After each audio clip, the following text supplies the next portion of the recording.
So we've looked at three key future trends which could have an impact, either positive or negative, on inequality in Wales. The problem that we have in Wales is that when we look at policy, we're often trying to deal with problems in the here and now. We're not anticipating what those problems could look like in the future. So the three key areas that we've looked at are climate change and the nature emergency, the changing nature of work, and change in demographics, in particular the ageing population. So there are 5 key things that everyone needs to know from this report. First of all, we must act now to stem any negative consequences from some of these future trends.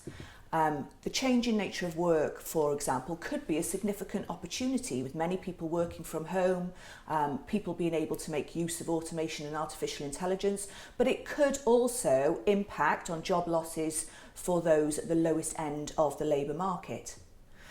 We must make sure that we're focusing on training people and continually upskilling people for jobs of the future, not jobs of the old. And there are a huge number of opportunities in that area. For example, we estimate that in the next 2 years alone, if we invest in a green recovery, we could generate about 60,000 new high quality jobs. But at the moment, the profile of people in those jobs are predominantly white men.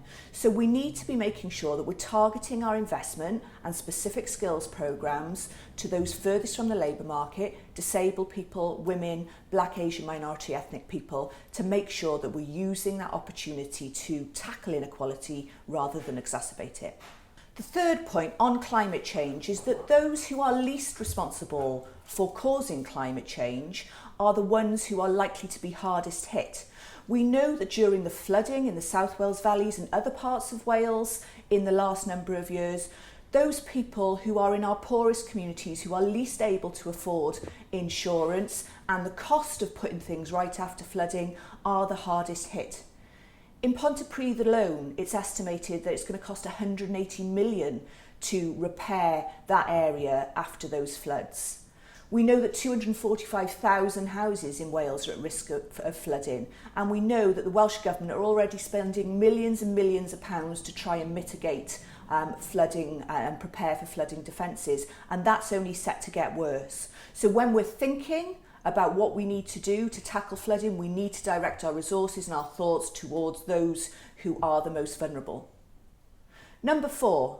Systems need to adapt for our ageing population. It's brilliant that people are living longer, but this will also generate necessary changes in issues such as pensions, in housing, in the world of work, and in terms of meeting care needs. And there's a real risk, if we don't plan and prepare for this properly, that those people who are already facing disadvantage could face further disadvantage. We need to think of innovative solutions about how we meet care needs of the future and how we make sure we value those people providing care.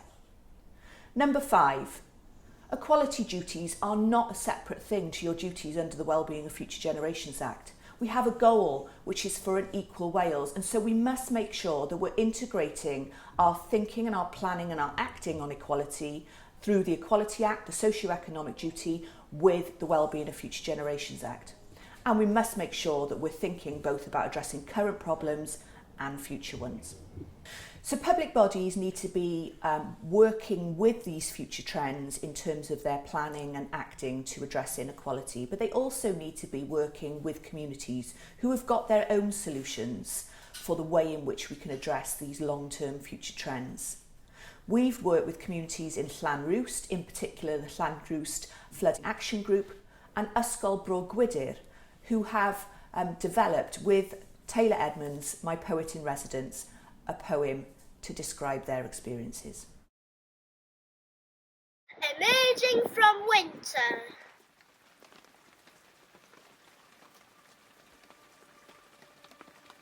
We battened down hatches in November for the drag of winter. In our floodplain town, there are things we have to accept. We'll be dragged out of our beds at 3 a.m. to fill sandbags. We'll build barricades, a ring of wet faces under torchlight. Boys will stand guard on each estate, texting updates as fields transform to open water gathering waves.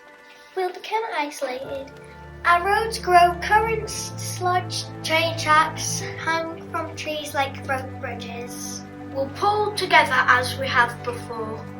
A valley of people constructing defences, writing letters, checking on neighbours, calling on leaders to act.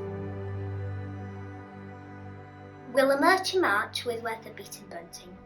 Our oak trees engraved with hundreds of years of stories, roots loosened by floods is taken away by the river. But we rebuild this land of a steadfast and quiet. Hold our farmers' markets and county shows. Fill our holes with donations, reminded that not all is lost. Land of water cannot truly be owned. We are part of a cycle as old as time. The river Conwy is of its own force. How long can we hold the water back? We wonder if our great-grandchildren will dip their feet into the low river of summers and walk the streets we walk today.